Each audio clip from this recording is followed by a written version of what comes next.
Hello students, good morning. So once again welcome to the channel. तो चलिए आज एक नया टॉपिक करते हैं हम लोग, that is Kohlrausch's law from chapter electrochemistry class 12th। Okay, and that is a very important topic. Yes, तो जो बच्चे पहले से जुड़े हैं उन्हें पता भी होगा लास्ट वीडियो में हमने क्या किया था। लास्ट वीडियो में हमने क्या किया था बेटा? लास्ट वीडियो में हमने किया था variation of conductivity with dilution. ये क्या था ना कि डाइल्यूशन के साथ कंडक्टिविटी में क्या क्या चेंज आता है। वहां पर हमने कंडक्टिविटी कौन कौन सी की? स्पेसिफिक कंडक्टिविटी की हमने बात की, वहां पर हम लोगों ने इक्विवेलेंट कंडक्टिविटी की बात की, मोलर कंडक्टिविटी की बात की। यस, तो ये सारी चीजें हमने डाइल्यूशन के साथ बात की थी कि जब जब हम किसी भी सॉल्यूशन को ज्यादा डाइल्यूट करते हैं और ज्यादा उसके अंदर सॉल्वेंट ऐड किए जाएं तो इन कंडक्टिविटीज में क्या चेंज आएगा। तो वहां पर हम लोगों को क्या चीज समझ में आई थी कि जो इक्विवेलेंट कंडक्टिविटी है, मोलर कंडक्टिविटी है, कंडक्टेंस है ना, ये सब डाइल्यूशन के साथ इंक्रीज करती हैं। और एक स्पेसिफिक कंडक्टिविटी थी जो डाइल्यूशन के साथ डिक्रीज कर रही थी, है ना। और वहां पर हमने क्या किया था, वहां पर हम लोगों ने स्ट्रॉन्ग इलेक्ट्रोलाइट और वीक इलेक्ट्रोलाइट का ग्राफिकल रिप्रेजेंटेशन देखा था। यस, अगर आपको ध्यान हो तो हमने स्ट्रॉन्ग इलेक्ट्रोलाइट का ग्राफिकल रिप्रेजेंटेशन देखा था कि कंडक्टेंस का हमने ग्राफ बनाया था किसके साथ? कंसंट्रेशन के साथ। यस, और वहां पर हमने एग्जांपल लिया था केसीएल का, मोलर कंडक्टिविटी ऑफ केसीएल। तो वहां पे हमें कुछ कुछ ऐसा ग्राफ मिला था, देखिए कि ऐसा कुछ ग्राफ मिला था हमें, थोड़ा सा वेरिएशन था, है ना, कि थोड़ा सा इंक्रीजमेंट था डाइल्यूशन के साथ। ओके, और यहां जाके हमारा हमने उसके बाद ध्यान देंगे, यहां से हमने आपको डॉटेड लाइन दिखाई थी, अगर ध्यान हो तो यहाँ पे जो पॉइंट पे ये मैच हो रहा है जाके यहाँ कट हो रहा है, इसको हम लोगों ने बोला था लिमिटिंग मोलर कंडक्टिविटी, है ना, molar conductivity eight infinite dilution. और लिमिटिंग वर्ड इसमें हमने क्या यूज किया था, क्योंकि कि अब ये लिमिट आ गई यहाँ पर, इससे ज्यादा डाइल्यूशन नहीं किया जा सकता। इसका मतलब इस पॉइंट के ऊपर जो आयंस थे उनके आयंस के बीच का जो फोर्स ऑफ अट्रैक्शन था वो खत्म हो चुका है, नेग्लिजिबल फोर्स हो चुका है, अब इससे ज्यादा डाइल्यूशन नहीं कर सकते हैं, है ना। और यही चीज हम लोगों ने पढ़ी थी वीक इलेक्ट्रोलाइट के केस में। वीक इलेक्ट्रोलाइट के केस में हम लोगों ने वही चीज ग्राफ जब हमने पढ़ा कंसंट्रेशन का किसके साथ, हमने कंडक्टेंस का ग्राफ हम लोगों ने पढ़ा था किसके साथ? कंसंट्रेशन के साथ, है ना। तो वहां पर हमने क्या देखा, वहां पे एकदम से एकदम से बहुत इंक्रीज आता है, वेरी लार्ज, ऐसे चला जाता है हमारा ग्राफ, है ना, कि जो ग्राफिकल रिप्रेजेंटेशन तो ऐसे निकल जाती है विदाउट कट, इस एक्सिस को कट किए बिना। तो वहां पर हम लोगों ने एक पॉइंट लिखा था, यहाँ पे लिखा था क्या कि इस तरीके से हम डायरेक्टली किसी भी वीक इलेक्ट्रोलाइट का जो मोलर कंडक्टिविटी है वो फाइंड आउट नहीं कर सकते। यस, किया था ना लास्ट वीडियो में। तो लास्ट वीडियो में हमने ये वाली ग्राफिकल रिप्रेजेंटेशन भी की थी और ये वाली ग्राफिकल रिप्रेजेंटेशन भी की थी, और वहां पे हमें पता चला था कि जो एकदम स्ट्रॉन्ग इलेक्ट्रोलाइट की कंडक्टिविटीज में इतना ज्यादा डिफरेंस नहीं आता। ठीक है, आता है, इंक्रीजमेंट आता है, लेकिन थोड़ा सा आता है, माइन्यूट। लेकिन वीक इलेक्ट्रोलाइट के केस में जो इंक्रीजमेंट था वो एकदम से बड़ा लार्ज इंक्रीजमेंट आता है ना। ये हमारी कंसंट्रेशन इधर डाइल्यूशन की तरफ से ऐसे एकदम से इंक्रीज हुई। तो वहां पर फिर इन चीजों का वीक इलेक्ट्रोलाइट की कंसंट्रेशन फाइंड आउट और कंडक्टेंस फाइंड आउट करना, इन चीजों के लिए फिर हमारे पास एक नया लॉ आया, दैट इज कोलार्ड्स लॉ। देखिए, सबसे पहले तो हमने पढ़ा है कि कंडक्टेंस या conductivity, molar conductivity eight infinite direction, है ना। उसको हमने कैसे रिप्रेजेंट किया? ऐसे रिप्रेजेंट किया था, ओके। और उसको हम ऐसे भी रिप्रेजेंट करते हैं, जिसको हम लिमिटिंग मोलर कंडक्टिविटी भी बोलते हैं। और इसको हम लिमिटिंग मोलर कंडक्टिविटी क्यों बोलते हैं? क्योंकि ये डाइल्यूशन का लास्ट स्टेप है, लास्ट स्टेज है, इसके बाद डाइल्यूशन नहीं कर सकते। दैट मीन्स जो डाइल्यूशन पे हुआ क्या था, स्ट्रॉन्ग इलेक्ट्रोलाइट्स के जो आयंस थे उनके बीच में डिस्टेंस क्या था, फोर्स ऑफ अट्रैक्शन इतना ज्यादा, हमने उनका डिस्टेंस बढ़ा दिया, फोर्स ऑफ अट्रैक्शन कम हो गया था। लेकिन ये इस डाइल्यूशन के ऊपर फोर्स ऑफ अट्रैक्शन है जो नेग्लिजिबल हो चुका है, इससे बहुत ज्यादा डाइल्यूशन नहीं कर सकते हैं। और वीक इलेक्ट्रोलाइट के केस में क्या होता है कि डिग्री ऑफ डिसोसिएशन इंक्रीज हो गया था। यस, तो इसको बोलते हैं लिमिटिंग मोलर कंडक्टिविटी। तो कोलार्ड्स ने अपना एक लॉ दिया इस पॉइंट के ऊपर। कोलार्ड्स ने लॉ क्या बोला कि एट इनफाइनाइट डाइल्यूशन, तो पहले तो इसकी डेफिनेशन की बात करते हैं। कोलार्स ने लॉ क्या बताया कि एट इनफाइनाइट डाइल्यूशन, है ना, इनफाइनाइट डाइल्यूशन पे क्या होगा, when dissociation is complete. Infinite dilution क्या मतलब, डिसोसिएशन कंप्लीट है, when dissociation is complete then each ion make a definite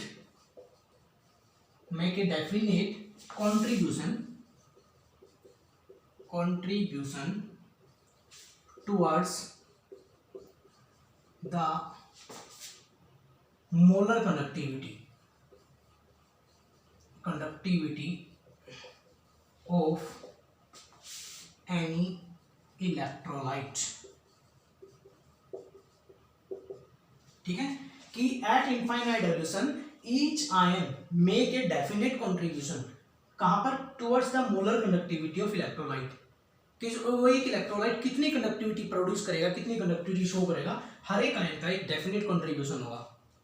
ठीक है, मान लीजिए, चलिए इसको हम एक एग्जांपल से समझते हैं। देखिए फॉर एग्जांपल, मान लिया एक स्टूडेंट है हमारे पास ए और इसका फ्रेंड है बी, दोनों ही बहुत अच्छे बच्चे हैं, दोनों अच्छा पढ़ने वाले हैं, और इसने स्ट्रेटजी बनाई हुई है ए ने कि मुझे दिन में 10 घंटे पढ़ाई करनी है ना। बी भी इसके साथ बैठा, ऑब्वियसली कहीं क्या होता है, दो बार एक बैंक जो पढ़ने वाले बच्चे तो अच्छे फ्रेंड्स बन जाते हैं ना। तो बी की स्ट्रेटजी क्या है कि बी भी दिन में ज्यादा नहीं तो 6-7 घंटे पढ़ लेता है। ओके, तो इन्होंने एक रूटीन बनाया हुआ कि हमें 6 से 7 घंटे, या ए ने रूटीन बनाया कि मुझे डेली 10 घंटे पढ़ने, कि स्कूल में मुझे कितना टाइम पढ़ना, घर पे मुझे कितना टाइम पढ़ना। तो इसने अपना रूटीन बनाया कि 10 घंटे तो मुझे पढ़ाई करनी है। अब बाई चांस एक दिन ए को बी एब्सेंट था, उसको सी के साथ बैठना पड़ेगा। तो ऐसा नहीं है कि जो ए है अपनी जो स्ट्रेटजी है, अपना प्लान है वो चेंज कर देगा। ए को तो अपना प्लान उतना ही करना है। ए ने अपना प्लान सी के साथ बैठ के चेंज नहीं किया। ए ने सोचा होगा मुझे 10 घंटे पढ़ना है, 10 घंटे ही पढ़ना है, चाहे सी कितना भी पढ़े, 1 2 3 कुछ भी पढ़ता हो, इट डजंट मैटर। अगर ए को किसी दूसरे के साथ भी बैठना पड़ गया, डी के साथ, तो ए अपना प्लान चेंज नहीं करेगा, ए को तो वही 10 घंटे पढ़ने हैं अभी भी। इसका मतलब ए का जो कंट्रीब्यूशन है, ए का जो प्लान है वो डेफिनेट है, वो अपना प्लान चेंज नहीं कर रहा। इसी तरह से हर एक आयन का जो कंट्रीब्यूशन है वो डेफिनेट होता है। यस, देखिए कोलार्स ने इसको अपने एग्जांपल से भी समझाया। कैसे समझाया कि उसने कुछ आयंस की कंडक्टिविटी चेक की, कुछ आयंस की कंडक्टिविटी ली और कंडक्टिविटी में उन्होंने डिफरेंस चेक किया। देखिए कुछ एग्जांपल देखते हैं कि उन्होंने मोलर कंडक्टिविटी ली किसकी, KCl की। ओके, मोलर कंडक्टिविटी KCl की निकल कर आई 149.86 साइमन सेंटीमीटर स्क्वायर पर मोल, जैसी यूनिट होती है हमारी, है ना। इसी तरह उसने मोलर कंडक्टिविटी लिया इनफाइनाइट डाइल्यूशन किसकी, NaCl की, वो निकल कर आई 126.45। और जब दोनों का डिफरेंस चेक किया, डिफरेंस, तो डिफरेंस कितना निकल कर आया, देखिए 23.41। तो इसका मतलब एक चीज देखिए आप, इसमें Cl, तो इसका मतलब एनाइन कॉमन है इसके अंदर, एनाइन कॉमन है हमारा, है ना। तो इसका ये Cl है, Cl और ये Cl, ये तो कॉमन हो गया, इन दोनों का सेम है। इसकी यहाँ पर जो कंडक्टिविटी वही कंडक्टिविटी उधर भी है, बट यहाँ पर जो डिफरेंस था पोटेशियम सोडियम का कितना निकल रहा है 23.41। अगर यही एग्जांपल हम दूसरा एक केस और देखें तो क्या किया उसने, दूसरी कंडक्टिविटी ली, मोलर कंडक्टिविटी ऑफ KBr में कंडक्टिविटी थी 151.92। दूसरा एग्जांपल है मोलर कंडक्टिविटी ऑफ NaBr, वहां पर कंडक्टिविटी थी 128.51। डिफरेंस जो चेक किया तो वही निकल कर आया।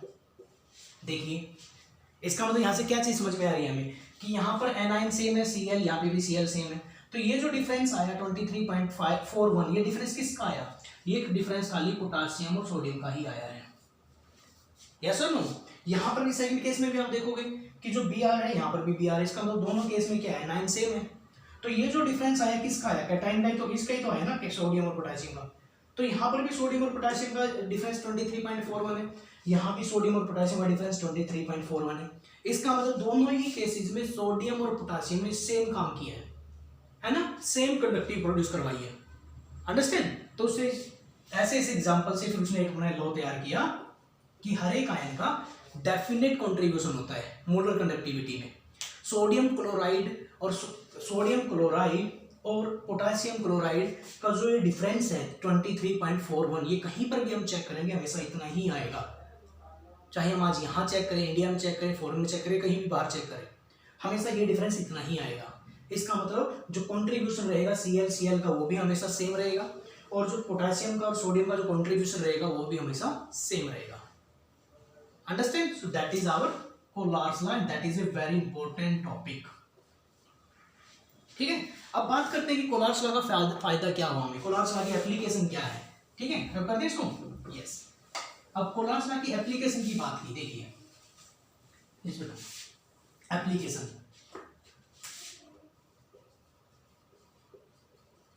Application of Kohlrausch's law. अगर हम एप्लीकेशन की बात करें, वैसे तो एप्लीकेशन हमारे पास 2-3 है इसकी। क्या कि एक तो कोलार्स लॉ की हेल्प से हम क्या कर सकते हैं, degree of dissociation find out कर सकते हैं। Degree of dissociation find out किया जा सकता है, और डिग्री ऑफ डिसोसिएशन क्या होता है वो हम लोग 11th क्लास में पढ़ के आए हैं, इसलिए इसके बारे में ज़्यादा डिटेल नहीं करेंगे। तो दूसरा क्या है कि हम किसी भी स्पैरिंगली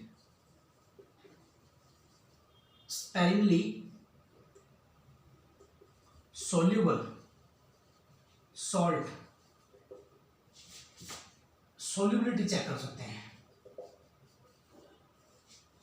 मतलब कि जो सोल्ट बहुत स्पैरिंगली का क्या मतलब, जो धीरे धीरे बोलते हैं, धीरे धीरे डिजोल्व होते हैं, है ना, बहुत टाइम लगा देते हैं डिजोल्व होने में। तो ऐसे सोल्ट की सोल्यूबिलिटी का पता लगा with the help of Kohlrausch's law. और थर्ड यूज है हमारे पास कि with the help of Kohlrausch's law we can find out the molar conductivity of weak electrolyte.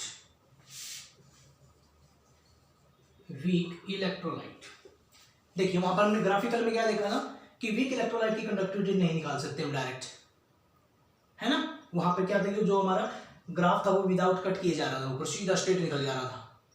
तो इसका मतलब कोलार्स ने एक सॉल्यूशन बताया कि कोलार्स लॉ की हेल्प से हम किसी भी वीक इलेक्ट्रोलाइट की कंडक्टिविटी निकाल सकते हैं। अंडरस्टैंड? मतलब कि ये एक तरह से हमारे पास इनडायरेक्ट मेथड है। इनडायरेक्ट हमें यहाँ पर मोलर कंडक्टिविटी स्ट्रॉन्ग इलेक्ट्रोलाइट की पता होगी, और उन स्ट्रॉन्ग इलेक्ट्रोलाइट की हेल्प से हम वीक इलेक्ट्रोलाइट की कंडक्टिविटी फाइंड आउट करेंगे।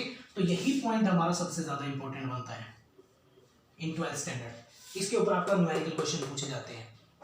ओके, तो चलिए इसके ऊपर हम क्वेश्चन डायरेक्ट एग्जांपल से ही समझते हैं कि कैसे हम किसी भी वीक इलेक्ट्रोलाइट की कंडक्टिविटी फाइंड आउट कर सकते हैं। एक एग्जांपल लेते हैं डायरेक्ट। चलिए देखिए, हमारे पास एक क्वेश्चन गिवन है क्या कि इफ मोलर कंडक्टिविटी ऑफ किसकी गिवन है हमारे पास, एट इनफाइनाइट डाइल्यूशन, ठीक है, of NaCl, HCl and CH3COONA sodium acetates are given. क्या गिवन है, that is 126.4 and 425.9 and 9.10 siemens centimetre square per mole. ठीक है, ये गिवन है respectively. Okay, calculate the molar